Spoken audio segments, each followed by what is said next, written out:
Beleza.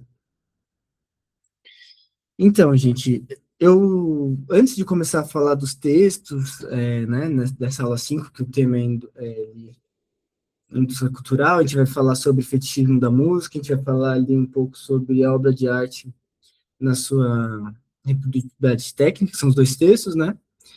Antes disso, eu falei, pô, é legal a gente ter um pouco de contexto histórico dos autores, para entender em que contexto eles estavam imersos, né, e na época que eles escreveram e tudo mais. Quando a gente vai falar do Adorno, do Walter Benjamin, a gente fala da escola de Frankfurt, que era essa escola que eles participavam, né, lá na Alemanha. Isso foi mais ou menos em 1920.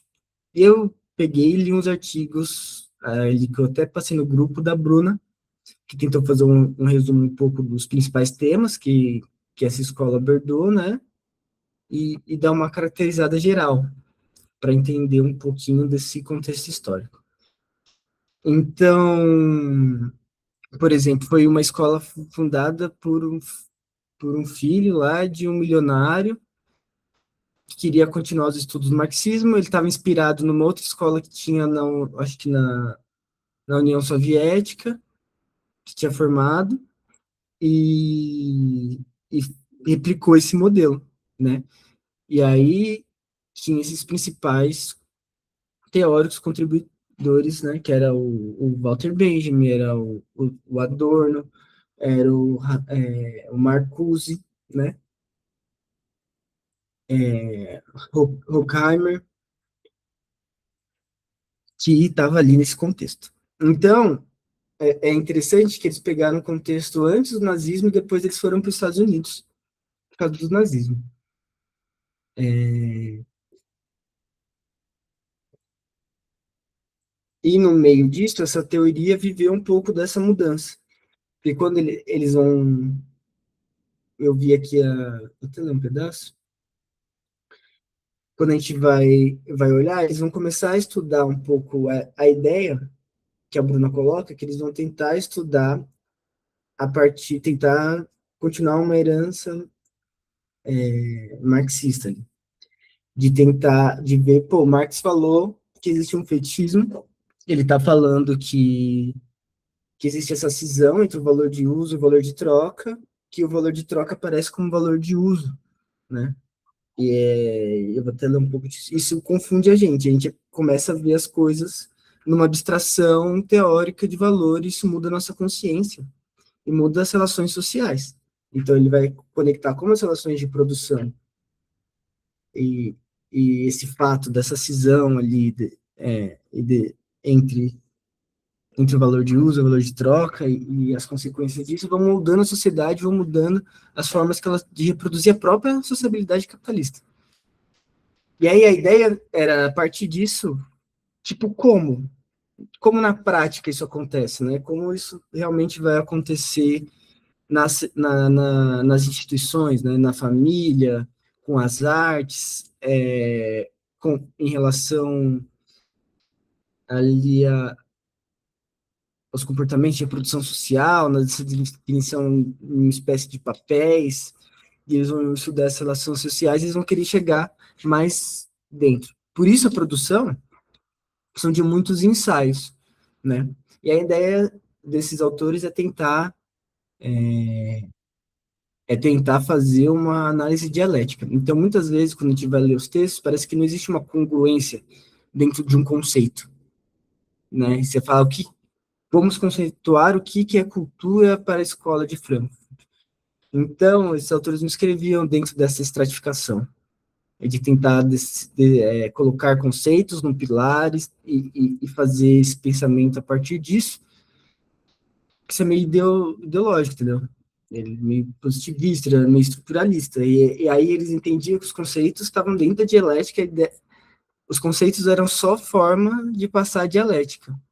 Então, não se via tanta necessidade de colocar cultura, porque até eles colocavam, na medida que eu vou definir cultura, negando o que não é cultura, na verdade eu já estou dentro de uma espécie de forma de analisar que não é marxista. Então, é muito interessante analisar o sentido dos termos, mais na disposição dialética que eles estão colocando, das contradições e das relações, do que tentar focar em, tipo, definir o que é cultura para a escola de Frankfurt. Faz menos sentido. Eles estão tentando focar no processo de escrita, né? Essa concepção dialética dos processos, de como isso acontece. Então, é isso que ela coloca, mas para guiar uma leitura de a gente não tentar se fixar tanto em tentar definir esses conceitos, entender mais os movimentos que eles são colocados ali para enxergar, porque eles partiam muito também do pressuposto, que a gente vai ver aqui, de que, por exemplo, esses conceitos que a gente usa, eles já são pré-moldados, carregados de significados, e na medida que eu estou fazendo isso, de certa forma, eu estou reproduzindo também. Então, eles não estavam muito reproduzindo a sociabilidade e a consciência ali capitalista.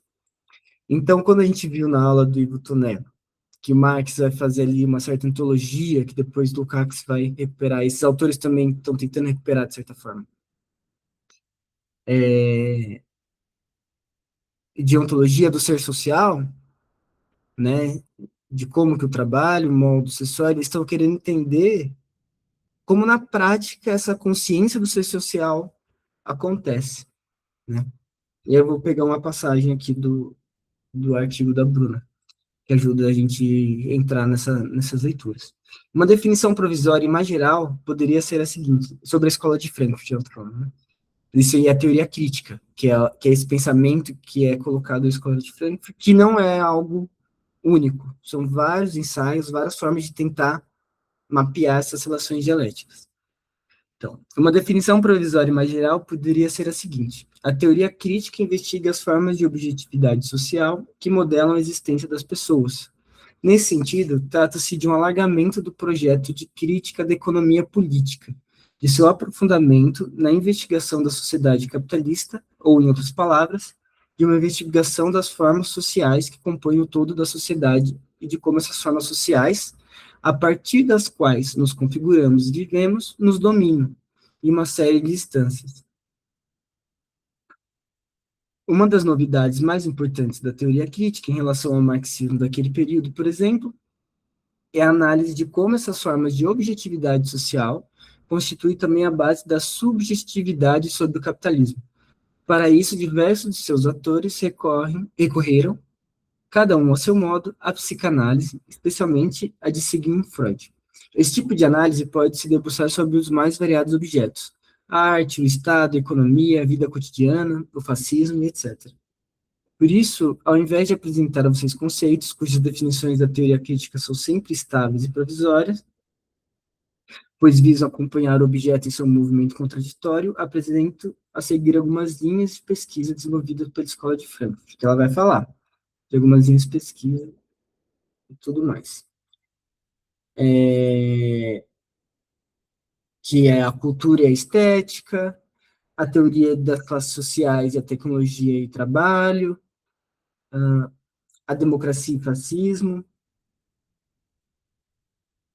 a indústria cultural e a crítica cotidiana, a psicanálise da sociedade. Então, e a teoria social crítica ao positivismo e o diálogo crítico com os movimentos 68, que também teve parte. Então, ela tentou resumir as principais contribuições, só para dar um panorama que, por exemplo, a escola de Frankfurt não é tipo um pensamento único fechado numa caixinha. Era essa galera que estava financiada por essa escola e estava tentando pensar até numa escrita dialética, formar essa escrita dialética, esses processos em que a subjetividade é moldada pela objetividade. Né? E o interessante, que é muito marcante, no começo disso, eles estavam ali no começo do surgimento ali do nazismo, ali. Estavam na Alemanha. Então, muito no começo dessas elaborações teóricas, eles vão falar sobre massas, eles estavam pensando sobre esse conceito de massa frente a visão do fascismo. Então, tipo, pô, como as pessoas realmente estão seguindo essa parada, essa ideia, como que ela, como é de certa forma meio masoquista, né? Em alguns casos, se for parar para pensar, as pessoas estão defendendo uma automutilação, mas se abdicam dessa identidade do eu em, em relação a essa massa que é meio estética que está acontecendo. Eles estavam tentando entender esse movimento de como que as pessoas estavam realmente caindo no fascismo e tudo mais. E aí, Inclusive, deixa eu só falar assim rapidinho, hum, para quem quiser entender mais dessa parte aí, tem um livro do Adorno que ele está publicado aqui no Brasil como Estudo sobre a Personalidade Autoritária, em que ele vai falar isso, né? Um estudo nos Estados Unidos, né? Que ele faz nessa época do da susceptibilidade assim das pessoas à propaganda fascista, etc. Só deixando assim para quem quiser ler assim, se interessar, enfim. Era só isso mesmo.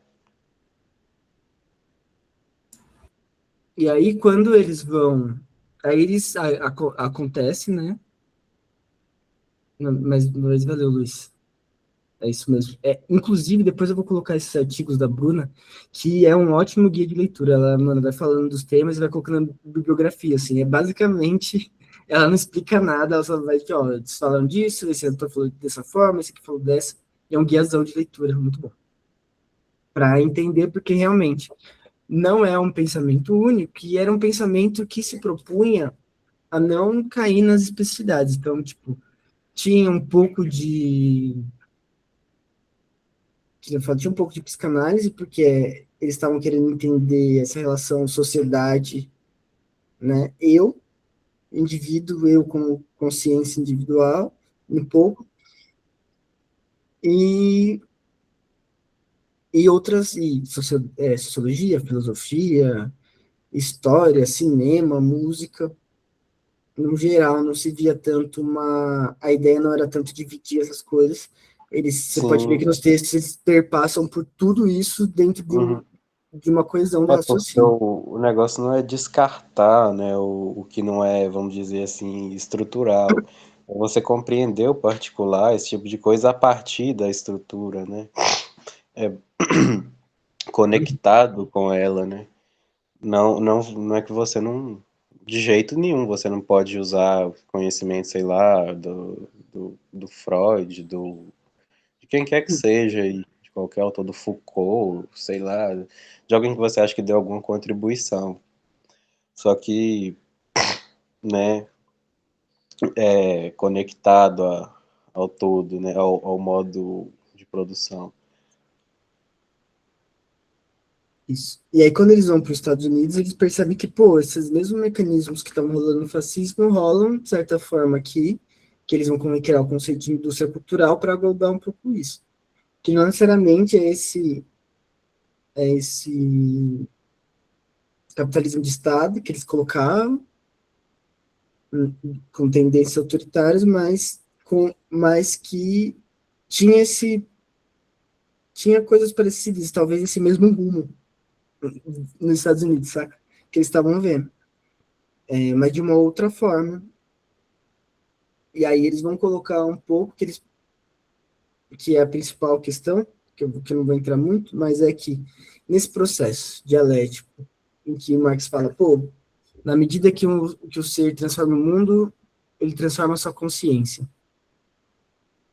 Eles estavam percebendo na produção que se chama de cultura, do cinema, da fotografia, da música, da, da escrita e tudo mais, ali dos romances e tudo mais, eles estavam vendo que, na verdade, estava tendo algum fator ali que estava influenciando essa formação da consciência, em que eles colocam em paralelo com a fase monopolista do capitalismo. Então, eles vão falar que na fase liberal, né, clássica ali, até 1890, você vai pegar a análise dos documentos do Lenin lá, que ele vai analisar os trusts e os bancos, você tinha essa livre concorrência, existia o espaço do indivíduo, sociedade versus indivíduo, que vai aparecer muito, por exemplo, Madame Bovary, um, no Flaubert, né, um pouco no realismo, que é essa contradição que acaba aparecendo ali. Só que ele vai falar que na fase monopolista do capitalismo, existe uma tendência de esvaziamento desse processo da individualidade e meio que a formação da consciência ela é um pouco sabotada, porque a autonomia, a gente vai chegar lá, vou elaborar mais sobre isso ali na hora que a gente vai ver, mas no geral, o indivíduo, ele perde essa autonomia e o que entra no lugar dessa autonomia é o que eles chamam da indústria cultural. Então, são essas formas pré-estabelecidas de compreender a realidade. E que, então, a sua consciência, na verdade, ela é meio que sabotada. Então, e aí nós chega a um ponto dele falar ali no começo do texto, que a gente vai ver do fetichismo, que não se pode nem falar de gosto. No mundo que vai, se você gosta ou não gosta dessa música, não se pode falar de gosto. Porque não existe uma liberdade para ter o gosto. A, a, que dentro do gosto, por exemplo, você gosta do quê? Você gosta de sertanejo? Você gosta de rock? Essas categorias são pré-concebidas. Então, nem o que você gosta, você gosta. Você não tá vendo a água do aquário, entendeu? A gente é meio que essa parada. Então, eu não vou me pegar nessas categorias, porque elas mesmas são formadas dentro desse processo de padronização dos comportamentos sociais, dos papéis, dentro do que se chama de cultura. E isso faz minha consciência ler a realidade. Então, ele está falando que a consciência é sabotada nesse processo né, de indústria cultural. E que a música e que as artes, no geral, elas acabam por ocupar um lugar passivo, de ocupar o espaço que não se está trabalhando, até o momento do trabalho chegar. Então, é um momento de entretenimento, não é um momento de se pensar, não é um momento de se sentir, é o momento de preencher o tempo até o próximo o próximo turno do trabalho. Então a música pode existir enquanto fundo para outras tarefas, ela pode existir como apenas um fragmento, um sentimento que te ajuda, que vai fazer ali alguma coisa no sentido da academia, ela vira um fragmento fora de si mesmo e vira uma pura estética. E a música, e aí ele vai falar que até os gostos, mais para frente, os gostos, as coisas que a gente vê em relação à arte, a gente nem tem propriedade para falar se realmente é gosto ou se é imputado, porque nesse processo de consciência, da formação da nossa consciência, por isso que fala da psicanálise, sobre concepção do mundo, tá rolando um sabotamento, que eles viam que antes era o papel da família, era o papel do Estado, era o papel da. Só vou terminar o raciocínio, tá, Luiz? Era o papel da família, era o papel do Estado, era o papel dessas instituições que agora estão indo, nessa fase monopolista, por esse papel do que eles chamam de indústria cultural, que tem a ver com a produção e reprodução das obras de arte. Né? Um dos aspectos, eu acho que mais chama atenção nos dois textos, né, que eles têm bastante em comum, é inclusive essa coisa da arte como algo ahistórico, né, quase. É uma coisa que não tem história, ela é pronta nela, ela aparece pronta nela mesma, né, então ela não tem essa relação ela não tem um conteúdo realmente, ela não significa nada, ela só é estética puramente, né. Eles colocam que ela só pode ser propriedade na medida que ela é descaracterizada da sua existência histórica. Então, ela consegue virar propriedade, ela consegue virar partitura, ela, ela vira mercadoria. É, hum, agora eu vou entrar mais na leitura aqui um pouco do primeiro texto, mas antes de passar, vamos discutir um pouco. Queria deixar um pouco essa questão da história sobre a escola de Frankfurt, um pouco que estava passando nesses autores, um pouco da proposta. Não sei se tem alguma questão sobre isso.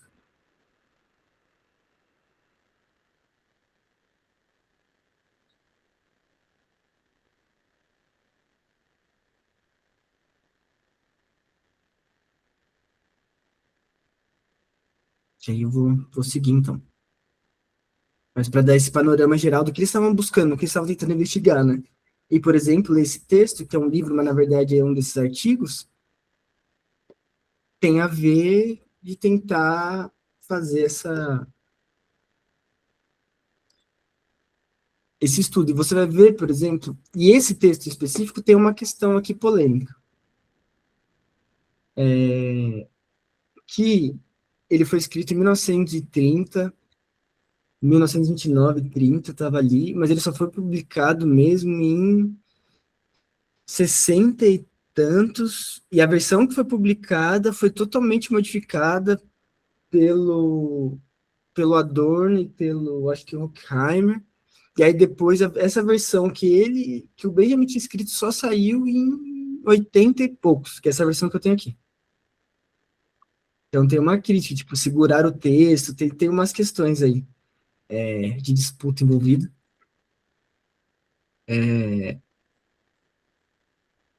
E esses autores também se influenciavam, né, no geral. Então você vai ver muito dessa obra nas outras obras que vieram antes e depois lançaram essa. Mas é isso. E antes de passar também, tem um outro ponto sobre a escola de Frankfurt, porque ela continuou numa segunda geração, com outros autores. E essa segunda geração tem.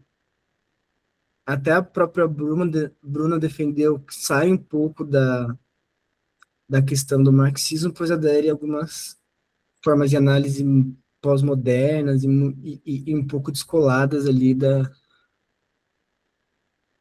do,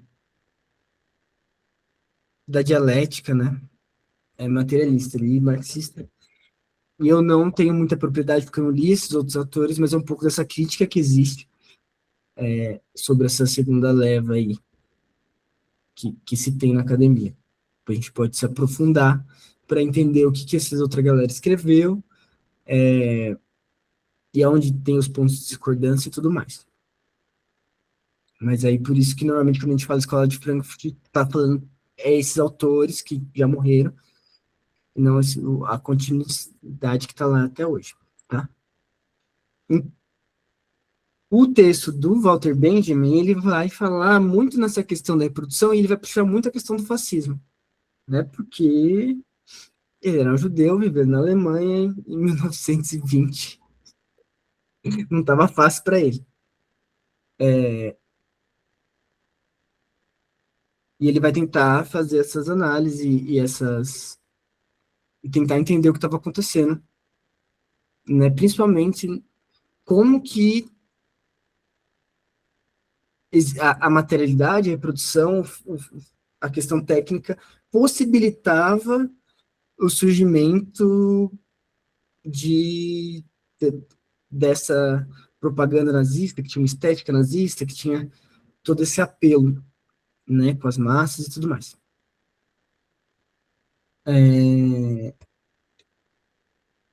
Então, ele vai falar que no começo do século XX, se começa a sentir as consequências da Revolução Industrial e do capital global na superestrutura, ou seja, nas dinâmicas sociais, no senso comum, na ideologia, na consciência humana. Ele vai falar que vão durar, que são 50 anos. Então, se você vai pegar o livro do Lenin, Imperialismo, que ele vai fazer um estudo dos bancos e tal, do capital e de como que essa rede foi formada, você vai ver que ele vai colocar aqui a fase de livre mercado, que é essa fase liberal que se discute, aconteceu até o final de 1890, 1900, né, até um pouquinho antes. E aí ele coloca assim, 50 um pouquinho antes. E aí, ele pega aí desse começo dessa fase, que já estava irmão polícia, e fala, ó, desse começo, que foi 1875 até 1930, os últimos 50 anos, a gente não tinha sentido tantos impactos na própria consciência dessa mudança no processo produtivo, mas agora se deu uma fincada, alguma coisa se fincou e a gente está conseguindo olhar um pouco sobre essa nova sociabilidade que se forma dos processos de produção capitalista, né, que vem da Revolução Industrial. Então, estou falando que só agora que é possível mesmo, se consolidou na sociedade e nas práticas sociais, um mundo pós-industrialização, né, e o mundo do capital, no sentido mais geral, e até mais global. Dito isso, ele fala que os estudos da tese sobre a tendência do desenvolvimento na arte, sobre as condições atuais de produção, são mais relevantes do que os estudos sobre a arte do proletariado ou da arte da sociedade sem classes, porque senão a arte será conduzida para o fascismo. E aí ele coloca uma provocação no começo do texto, que aí você pode concordar ou discordar, que também eu fico um pouco nessa, de que ele fala, pô, não vale a gente ficar olhando para como vai ser essa arte revolucionária e como essa arte, mas eu entendo que ele coloca isso, como vai ser essa arte revolucionária e como vai ser essa arte da sociedade sem classes, se a gente não entender como que a arte está funcionando agora, né, na dinâmica de reprodução do capitalismo de agora, porque essa dinâmica vai levar, porque ele vai falar que o desconhecimento dessa dinâmica vai acabar levando a gente para o fascismo, né? E aí depois ele vai defender isso. Ele está falando, não, a gente tem que olhar a dinâmica agora, entender as dinâmicas da arte dentro do capitalismo agora para poder superar elas, porque senão a gente corre risco de cair no fascismo se a gente for para superar. Polêmico. Mas ele coloca isso. E aí ele vai falar que o jeito que ele coloca também, que é um pouco, se contradizendo um pouco, tentando fazer também uma forma que também não esteja presa só na crítica, então ele vai falar, a gente vai encontrar essa forma de superação, de fazer arte através dessa crítica, que vai analisar a arte na dinâmica do capital. E fazendo isso de uma forma que o fascismo não pode se apropriar dessa minha crítica. Então ele está falando, eu vou fazer isso de uma forma que isso aqui que eu vou escrever também não vai ser descontextualizado, né, ou não vai ser facilmente, eu não vou criar também conceitos que serão facilmente utilizados pelo fascismo. Então, ele meio que deixa implícito que existiram algumas tendências que estavam fragmentadas e que essas teorias, que esse estudo, na verdade, poderia ser ferramentas para o fascismo. Então, ele não deixa muito claro se ele está criticando, por exemplo, algumas tendências revolucionárias, ou que se diziam revolucionários, né, que o ponto de vista dele não era, que ia fortalecer, na verdade, ao contrário, ou se ele também estava querendo falar do pessoal que estava, não, sou só técnico, só estou fazendo a tecnicalidade e tal, ou análise técnica dos fatos, a história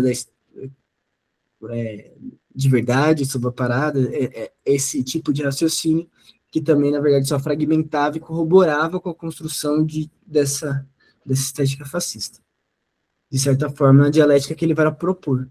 Mas ele não deixa claro quem que ele está alfinetando aqui. Isso tudo ele vai falar nesse trecho 1. Se você ver, o texto ele é dividido em meio que declarações. Tipo, declaração 1. Foca aqui. Não vai focar. Mas aí, tem uma declaração 1, declaração 2, tem até números romanos. Fica até mais... mais dramático. Aí no 1 ele vai colocar essa parada, ele vai falar, e aí ele recupera Marx, né? Falar, ó, tô aqui analisando, tentando fazer uma análise materialista da parada, e ele introduz. E aí ele vai colocar o segundo ponto, de fato, ele vai entrar de fato na questão da reprodução ali, e de quando a gente fala da obra de arte e da reprodução, a gente pensa muito na questão do original e da cópia, né? Você pensa, pô, sei lá, a pintura que o pintor fez e um monte de réplica que existe. Ou a escultura que o escultor fez, mas isso pode virar um molde e virar um monte de escultura. A gente está pensando nessa ideia. E aí ele vai começar realmente o raciocínio dessa ideia.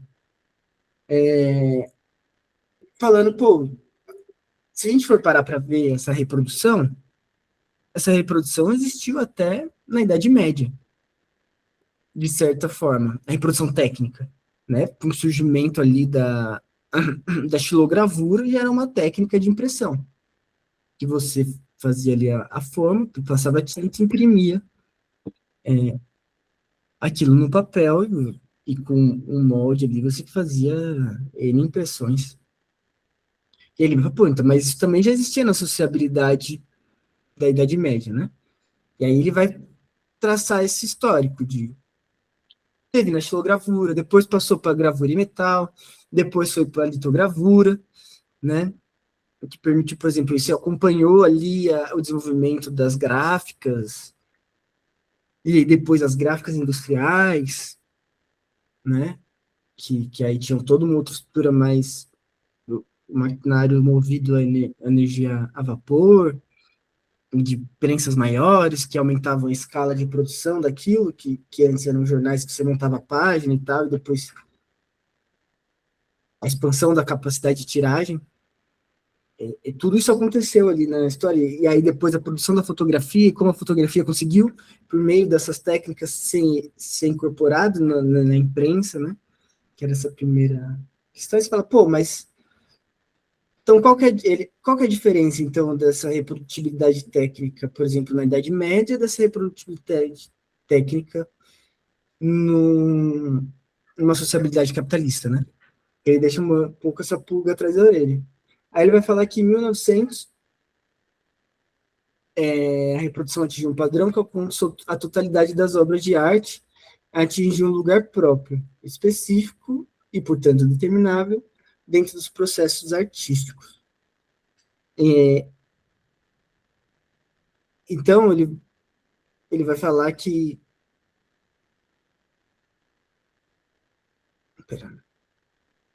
Então, ele vai tentar falar que o que mudou foram os processos sociais e na medida e o local em que esses aparatos, que o aparato técnico, essa máquina ocupou.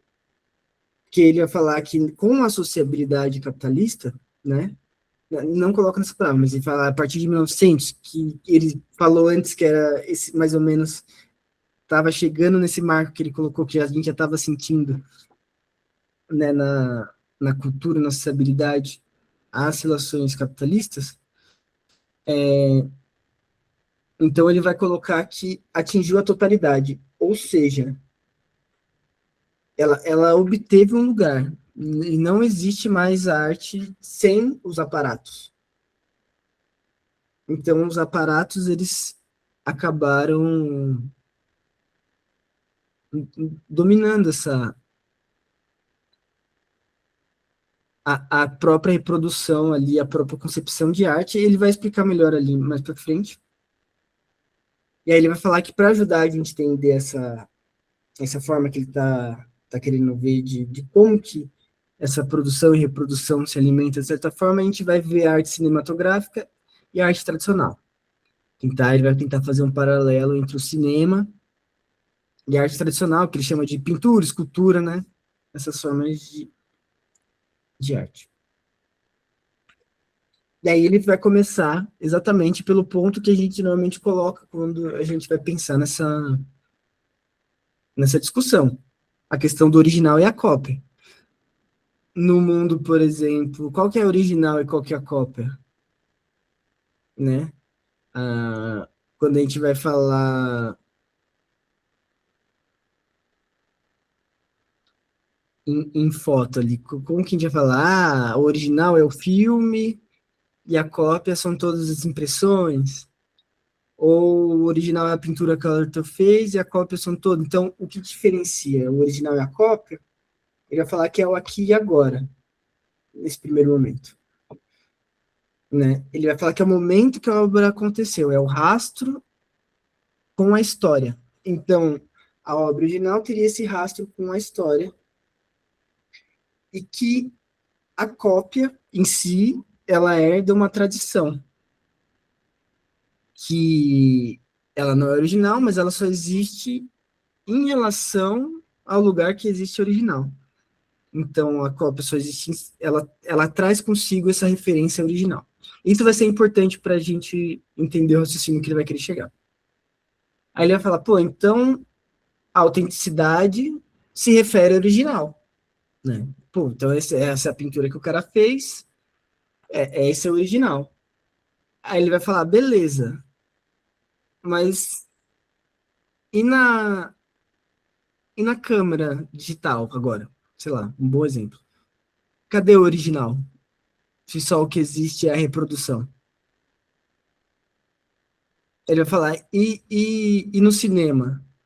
Que, na verdade, todos os quadros são editados, são recortados, e nenhum deles que você está vendo são original.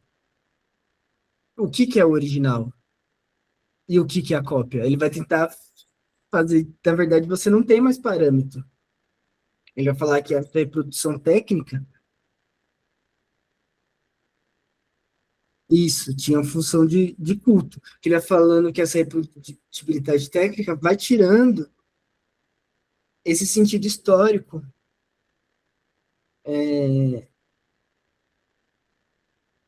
na medida que a historicidade, a autoridade e a tradição são perdidas. Aí ele vai falar que isso significa a perda da áurea, da aura, na medida em que a ocorrência da massa ocupa sua ocorrência única, indo de encontro com aquele que a recebe. Ela atualiza o que é reproduzido. Isso aqui eu demorei muito para entender, hein? Eu demorei muito, e eu vou até... Demorei muito para entender, e basicamente assim. O que ele está querendo falar? Que a dinâmica, que, por exemplo, que a reprodução técnica faz com que o aparato tenha papel central na reprodução. Ou seja, não existe mais a arte original é fruto da cópia. Então, a reprodução da cópia define a própria produção. Então, não existe mais original. Tudo é cópia da cópia da cópia da cópia. Mas dentro de uma dialética específica que exige da pessoa que está recebendo aquela obra de arte a concepção de algo novo.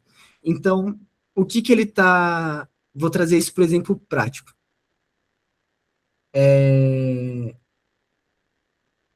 Eu vou lá e tiro uma foto.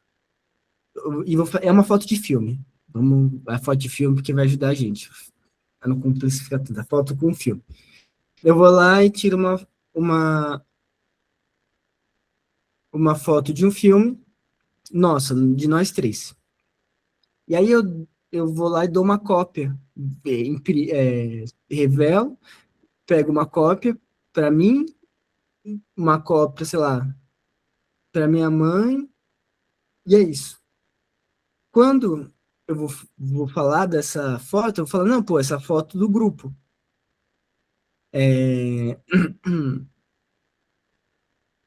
Essa é a foto do grupo de estudos que eu estou fazendo parte. Essa foto vai ter sentido. Esse sentido que eu estou colocando não se refere ao original, não se refere ao filme, que a gente nem teve acesso ao filme, a gente está discutindo, a única percepção que a gente está discutindo já é uma reprodução.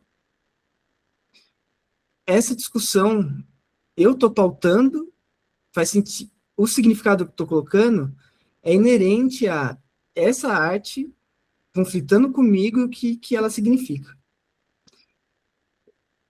Para minha mãe, não vai significar nada, vai ser meu filho, com as pessoas que eu não conheço. Não vai ter significado. Então, todas essas situações vão criando significados diferentes e modificando o resultado final. E no fim, você tem que, no processo de formação da consciência, que aquela foto é a foto do grupo de estudos ou aquela foto é a foto do meu filho. Isso, numa dinâmica social, redefine o papel da foto, na medida que, pô, gerou essa confusão. Então, a próxima foto que eu fizer, eu vou colocar uma legenda. Grupo de estudos e tal. Ou seja, a próxima produção foi influenciada pela repercussão da anterior. Ela não tem originalidade. Ela simplesmente foi uma resposta desse movimento dialético em que a reprodução entra em choque com essa realidade social, né? Eu coloquei de exemplo a minha concepção da mas isso chega na distribuição ali, na circulação do capital que distribui nas rádios, no cinema, enfim, nas livrarias e tudo mais, e nos museus. E essa própria circulação dessa concepção ressignifica as próximas produções, de uma forma que ele falando, a gente não consegue nem identificar mais o que é original e o que não é. Deixa eu ler aqui o que o Luiz colocou.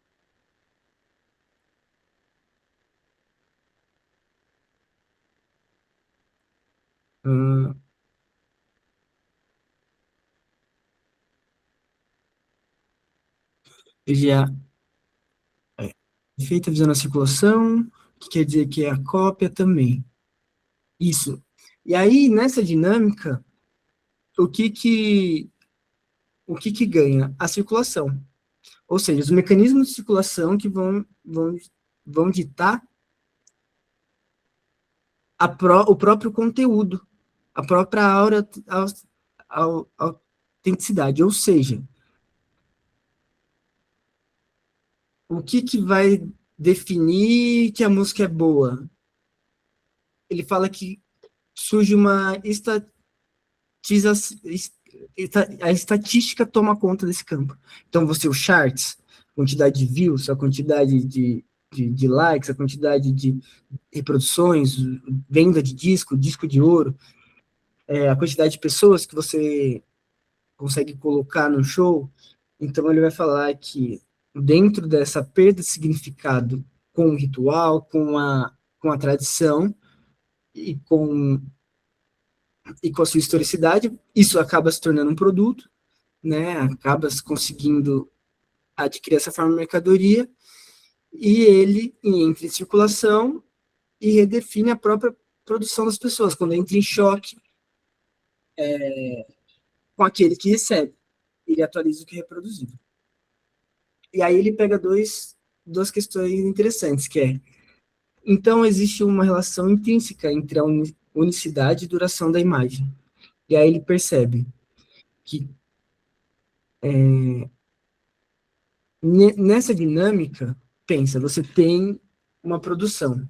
Essa produção é reproduzida, sei lá, pega um filme, O Agente Secreto, que teve aí agora, filme do Brasil. Essa arte, beleza, ela passou no cinema. Aí, ela é reproduzida. Vamos no contexto nacional, ela é reproduzida nesse contexto nacional. E qual que é a discussão sobre, qual que é a concepção dessa obra sobre? Se ela vai conseguir ganhar o Oscar, se ela vai conseguir desempenhar bem na sala de cinema para dar atenção para outros filmes, ou se, enfim, discussões sobre se o cinema é válido, se não é. Então, toda a concepção do filme, toda a possibilidade de interpretação do que é esse filme é moldada sobre a reprodução desse assunto nessa circulação social. E quem define essa circulação social materialmente, né? Se for pegar, teve a imprensa lá, e depois as televisões, os conglomerados de mídia, hoje são as mídias sociais, né? Junto com os conglomerados de mídia, que esse dinheiro, e junto com o exército, que esse dinheiro tudo é um só, com as práticas militares. E eles que definem essa circulação, então, de certa forma, interferem, e nessa reprodução ditam a formação da realidade, assim, do que é socialmente construído como realidade. Então, ele vai colocar essa dialética entre realidade, massa. Então, a reprodução capta o que é único. Dada a perda da aura, o que ocupa esse espaço, né, dentro ele vai falar que é o papel da estatística, é isso. É uma relação vazia, uma relação comercial. Então, aquela arte tem um valor de troca. Acaba tendo um valor de troca ali, né? Que no outro texto a gente vai abordar mais, que ele vai falar, no texto do catecismo, que esse valor de troca, ele acaba virando, por exemplo,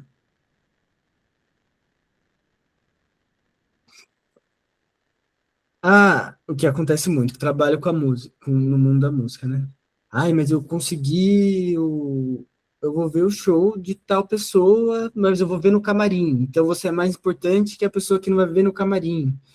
Pô, e aí eu cheguei mais perto do artista. Então, todas as dinâmicas que vão conduzindo essa relação social, na verdade, são trocas mercantis.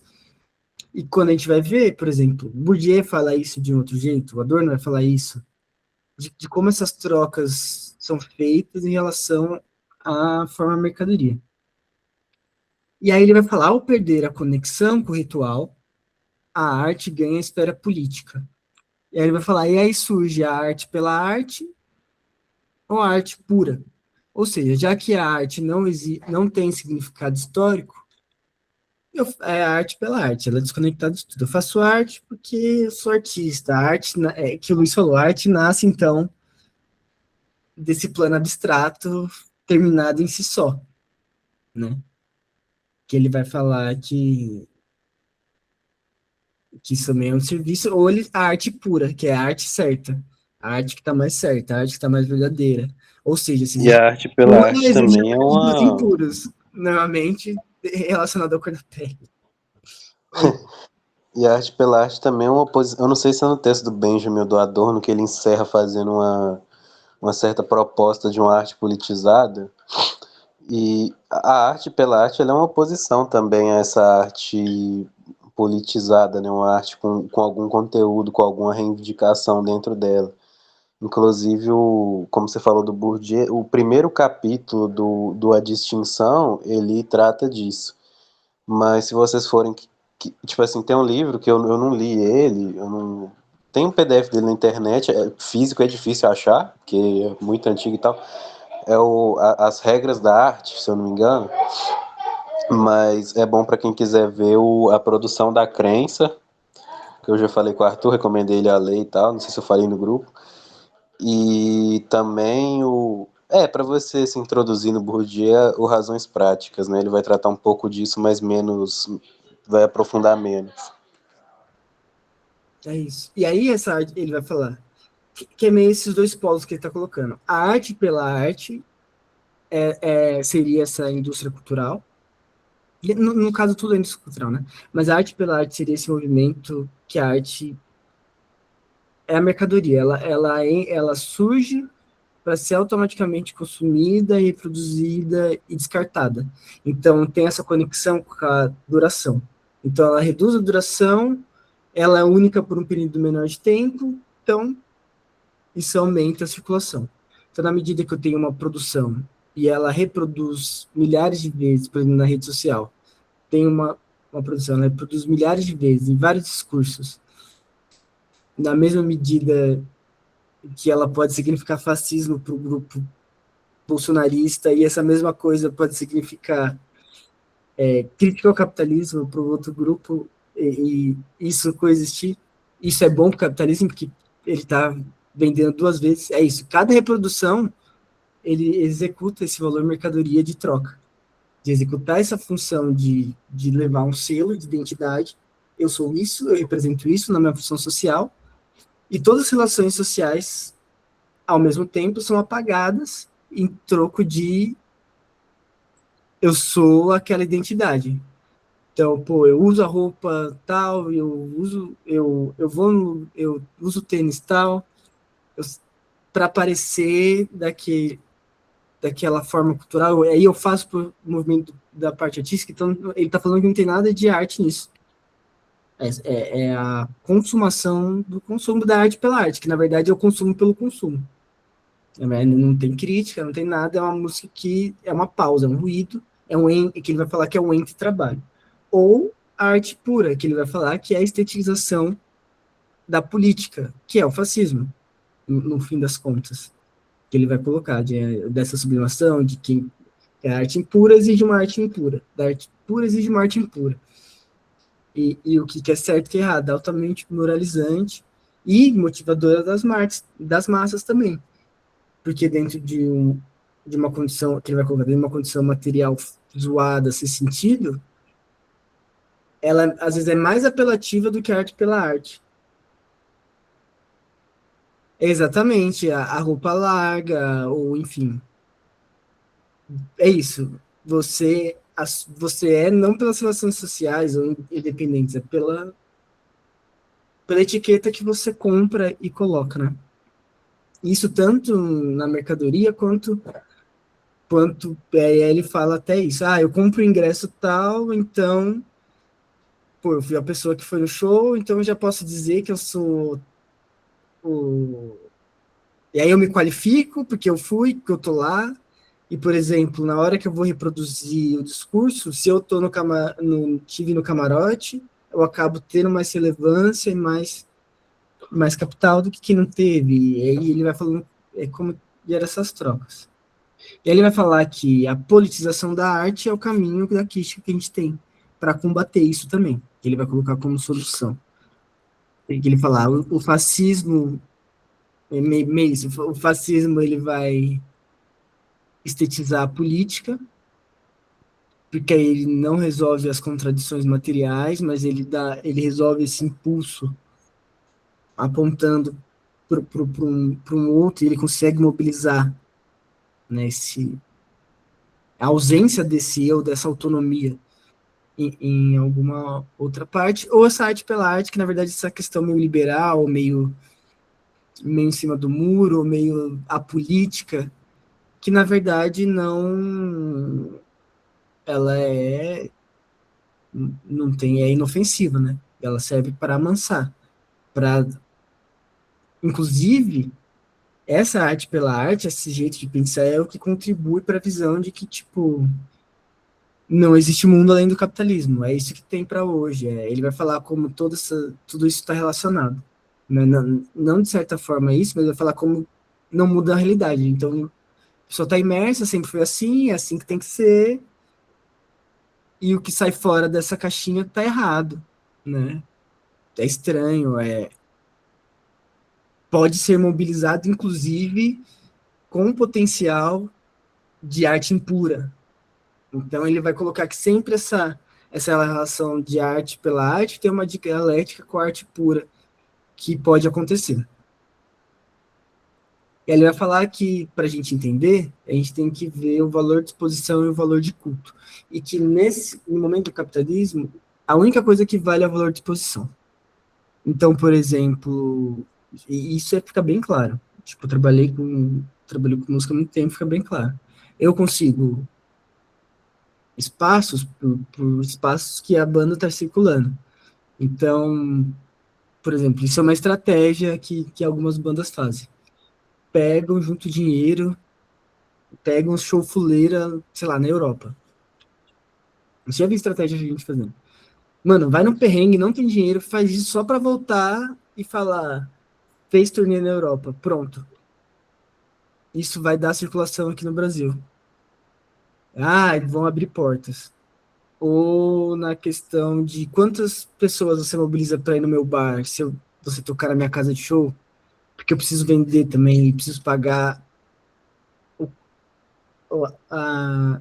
também o aluguel do imóvel que está vinculado ao capital imobiliário. Então, toda essa questão dessas dinâmicas de produção fazem com que o valor de exposição tenha muito mais interesse que o valor de culto.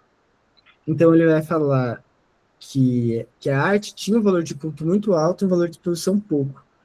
Que é essa, e aí que ele vai entrar mesmo na diferença. Qual que é a diferença, então, da Idade Média para o capitalismo? Por exemplo, na Idade Média, nem todo mundo podia entrar na igreja. Quem poderia ver a capela? É uma coisa que estava longe, estava sublime. Ou era, por exemplo, estava em certos rituais, certas coisas só, tipo, certas pessoas daquela sociabilidade podiam, só o xamã podia, só o cacique podia acessar aquilo, enfim. Tinha uma relação ritualística, uma relação material com as relações sociais. Também E aí, essa coisa do fetichismo tem muito a ver com o que a gente veio aqui do canal do Arthur, o negócio da crítica aos líderes, porque a legitimidade dos líderes ela se assenta muito no fetichismo, né? Nesse ocultamento das relações de mercado, das relações, desse tipo de relação, enfim. É porque aí o artista ele aparece completamente deslocado, né? Ele parece como gênio, assim, como se a obra dele fosse um mérito total dele, ocultando tudo isso que está por trás e o perdão. E E também legitima esse discurso de você querer fazer parte dos 1% geniais que chegam lá, né?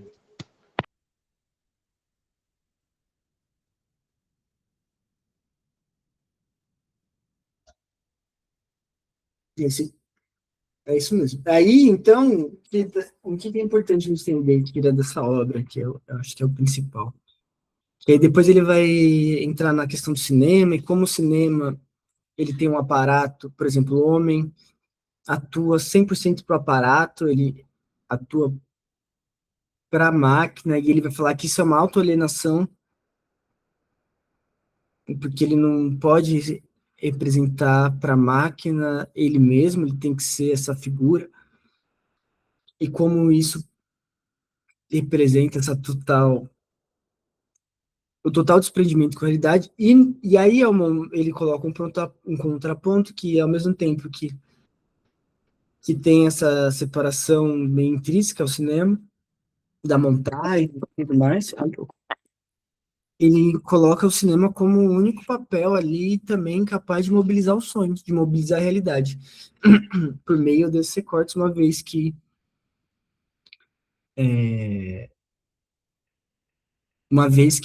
a concepção de realidade estava totalmente imersa nesse movimento dialético de produção, reprodução, reprodução, reprodução, vinculados aos papéis sociais. Então, a forma que a arte produz e como que eu,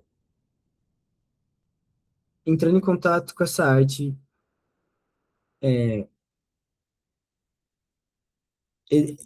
reajo a isso, né? Ou ficando inerte, ou, enfim, na verdade está completamente ligado a uma dinâmica privada de propriedade, reprodução e circulação. Ou seja, quem detém a circulação no momento. Então, quando a gente vai fazer essa análise, trazendo para hoje, sei lá, mídias sociais, Spotify, então Spotify detém a circulação, basicamente, e as grandes gravadoras e as disponibilidades de mídia. Como que você vai fazer para acessar essa circulação? Então, toda a música que você faz acaba sendo influenciada. Tipo, puta, se eu fizer uma música que não tem o formato X, eu não vou passar na rádio. Ponto. Então, o que você começa a produzir está totalmente influenciado por essas definições, tanto de circulação como reprodução. Na medida em que eu pegue e vejo, pô, se o outro artista fez desse jeito, eu quero fazer. Eu vejo isso muito, muito mesmo no quesito rede social. Os artistas que eu trabalhei, tipo, em vez da galera fazer a parada e só ficar tipo, ó, qual que foi o jeito que tal fulano comunicou o lançamento, que o Emicida comunicou o lançamento para ter visibilidade. Então eu vou lá e vou pegar esse recorte, vou ver que funcionou.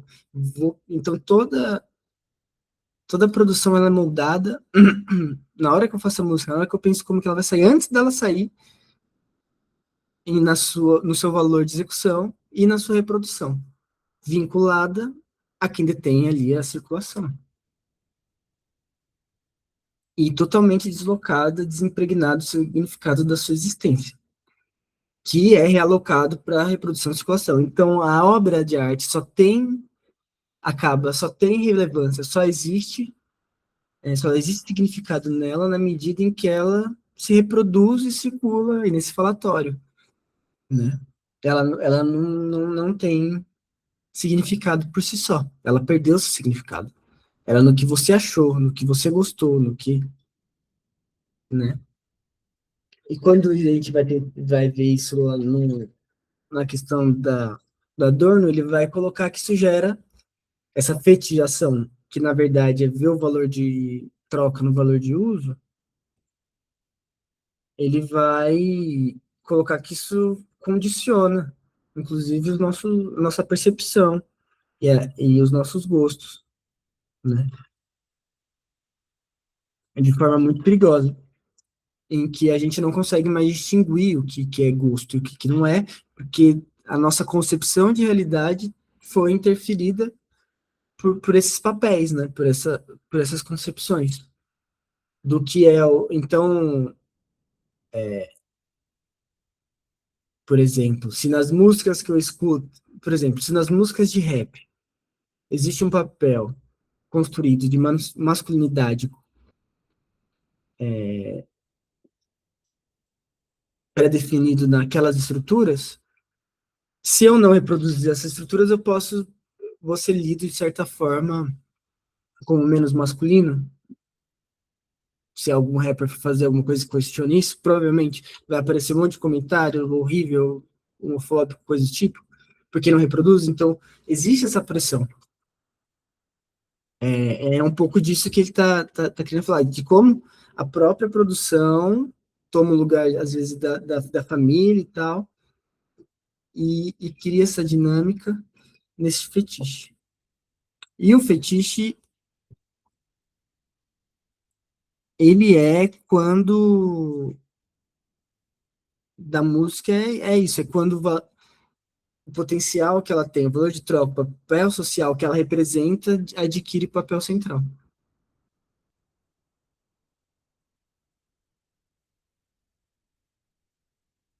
Deixa eu ver o que ele falou. Isso. Aí ele vai falando que, por exemplo, nessa regressão, as tantas formas de fazer música numa mesma época são muito parecidas. As mudanças são bem graduais a partir de tendências. Ninguém faz algo completamente autêntico no mainstream sentido, nem se tiver condições técnicas. E aí a questão é, se você fizer algo diferente, isso nem vai circular. Então foda-se. É um pouco essa ideia. E se você não. E se para você circular, você tem que seguir essas concessões. Às vezes políticas, às vezes. Senão você não circula e não sobrevive, não come também, se você for depender disso para sobreviver. É um pouco cruel. Mas ele vai falar que essa coesão ela é escamoteada pelo fetiche, porque a partir do momento que você consegue consumir essa música, ela se relaciona com a questão social, você consegue suprimir essa ausência de autonomia. Um exemplo bem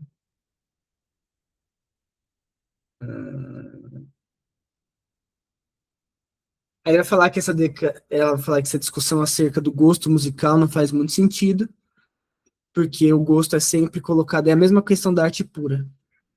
Que aí ele que o Beijinho falou, porque aí você vai falar que aquele gosto é certo, porque você está falando que algum gosto é errado, em que um base no quê? E com base na circulação que isso é colocado, da reprodução da música dentro da sociedade capitalista, tipo, não faz sentido discutir em gosto, uma vez que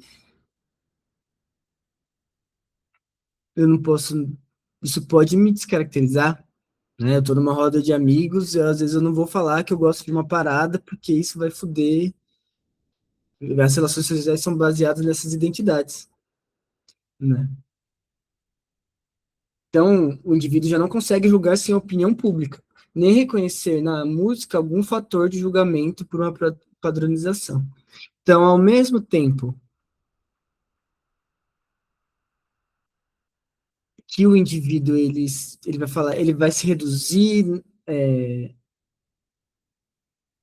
vai ser condicionado por essa exposição da circulação, ele vai as estruturas de pensamento dele, as estruturas de categorização vão ser moldadas de um jeito ou de outro. Meio e aí a gente acaba caindo nessa, eu gosto de rap, eu gosto de estilo, ou nessas categorias que são imputadas a nós, né? E aí ele vai falando que um exemplo muito comum que a gente consegue ver é recente, parada de TDAH. Não se falava muito, se tinha os casos, não estava muito na discussão. A partir do momento que o TDAH circulou, o podcast, o caramba, isso gerou um efeito social que foi muito além da questão da doença. Então, as pessoas começaram a se autodiagnosticar, porque você deu categorias para se enquadrar. É esse comportamento que ele está falando. Em vez da gente fazer as coisas depois de enquadrar as categorias são recebidas e a gente acha que está feliz se enquadrando nelas, se encontrando. E é essa a ilusão, é esse o fetiche. Então, ele vai falar que, por exemplo, o fato de eu comprar o ingresso já vai significar que aquele show vai ser bom, porque que a compra do ingresso é o que já é o que pré-define, né? Hum, permitir? Tá. Ele fala que, por exemplo, a compra do ingresso que predefine. Então, toda música está sujeita à dinâmica de empacotamento da sua forma mercadoria. Na sinfonia, aí ele vai tentar fazer essa brincadeira no texto, né? De tentar contrapor o que chamam de música clássica, ou ele até meio, acho que é meio irônico que ele coloca de música elevada, superior e veio da música popular. E aí, diante desse contraponto, meio que ele coloca uma imagem parecida. Porque ele vai falar, ó, na mesma forma que você tem a música de entretenimento, que ela tá ali, quando você vai ver na dinâmica das músicas, nos bailes, normalmente a função dela é silenciar.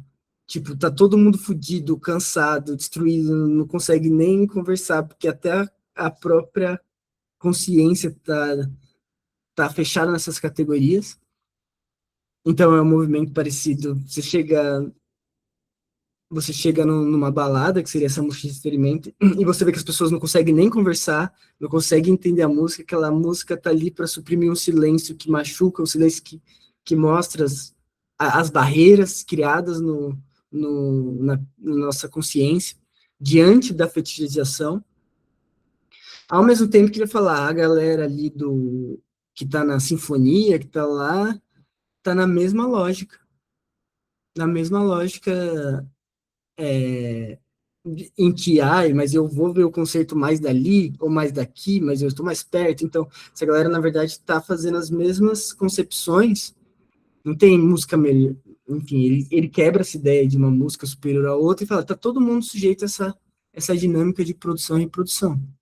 Onde, por exemplo, esses lugares aí que circula mais elite, a galera tá fazendo essa forma de se identificar e gerar poder político e reproduzir o capital, na mesma maneira que, por exemplo, então ele coloca todo mundo dentro dessa mesma dinâmica. É, e ele fala que a música precisa ser descaracterizada das suas relações sociais, coisificada, abstraída e pintada de conglomerado de ideias, para assim ser pasteurizada, tornando-se propriedade, né? Então ele vai falar que, por exemplo, inclusive a música, ela é colocado em formatos, começa com os arranjos, começa, por exemplo, dessa mesma dinâmica de, de inversão, por exemplo, de na hora de tocar, aí ele vai falar toda a gravação, toda a composição é mexida, toda essa questão da autenticidade do momento histórico, do material que eu estou tocando agora, das condições, ela é modificada, né, pelo aparato,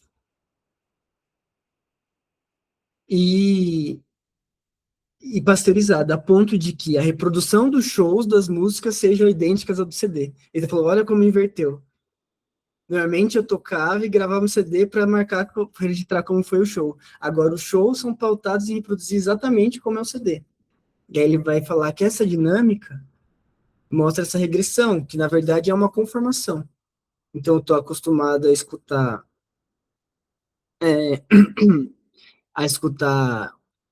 uma certa forma, as músicas reproduzem de certa forma, existe o verso, existe o refrão, e ele vai falando que todas essas concepções de música, de como isso é arquitetado, vai conformando o jeito que a gente entende isso. De certa forma, a gente nega o que foge disso, isso também não consegue circular de uma certa maneira, e ele vai falar que as pessoas, quem está com essa regressão de audição não consegue nem, não escuta o que está fora disso, não está dentro do radar de interesse. É, ao mesmo tempo que essa manipulação e descolar a música do acontecimento, do impacto físico que ela precede, dessa questão que era ritualística até, ela é imprescindível para ela se tornar propriedade. Então, como que você consegue fazer uma música tornar propriedade? Na medida que você tem os arranjos, que você escreve, que você fecha ela dentro dessa forma, né? Como para você falar, não, agora eu vou cobrar de você que vai reproduzir ela. Então, ele vai falar que a música precisa ser colocada dentro de formas específicas, né? Ele vai colocar o arranjo. E aí ele vai fazer uma crítica ao jazz também, o Adorno. Falando, o pessoal acha que o jazz está imune a isso, porque o jazz improvisa e tal. Aí ele vai falar que, na verdade, o jazz está também nessas mesmas métricas, com um espetáculo ali, com essa questão da performance, que também só está ajudando a reproduzir as dinâmicas ali do capital, de quem tem mais influência, de quem consegue entrar nessas cadeias de circulação, e como isso também tem relações com condicionamento. E aí ele vai falar que a produção e o consumo, então, estão totalmente interligados nessa dialética, de uma forma quase de autoconsumação, em que a demanda de consumo é pré-fabricada, tipo, o que eu tô pedindo é meio que pré-fabricado e o que eu recebo já redefine a próxima produção. E aí, a regressão da audição com a fragmentação da música, que ele vai colocar, é o que transforma a música num plano de fundo, né? Um ruído. Inclusive, lendo esse texto que eu percebi, é o que permite a gente falar que vai fazer uma parada escutando uma música no fundo, ou fazer. E às vezes só esse. Às vezes é o estilo que aquilo provoca, ou certa sensação. E aí o que leva a casos de, por exemplo, não, eu gosto de só tal parte da música, eu gosto. Ou eu acho isso um bom exemplo de quando a gente tinha aqueles singtones, né, que você podia comprar de toque de celular, que era só a melodia da música no ritmo totalmente digitalizado. Eu acho que isso é uma ótima, fica bem clara essa metáfora.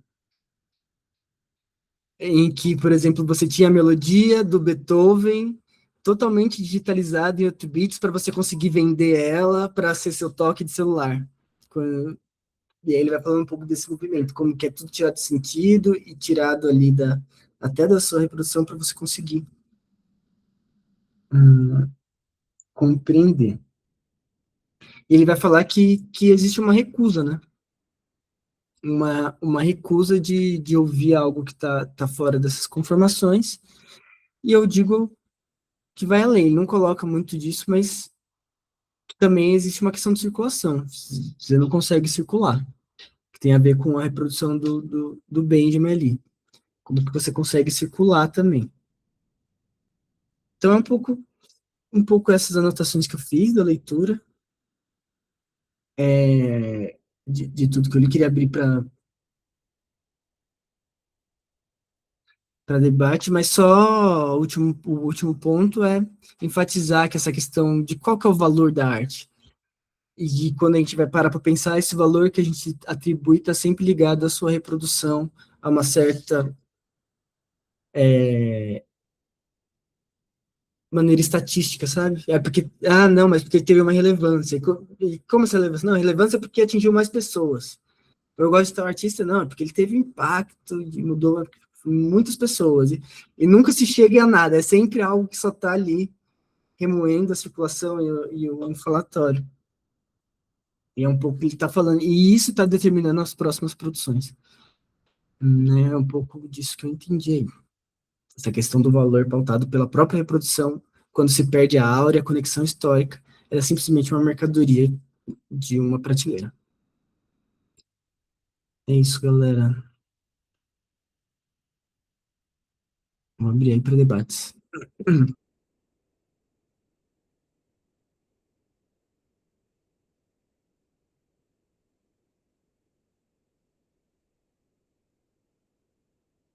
Bom, queria só pedir desculpa aí pela ausência.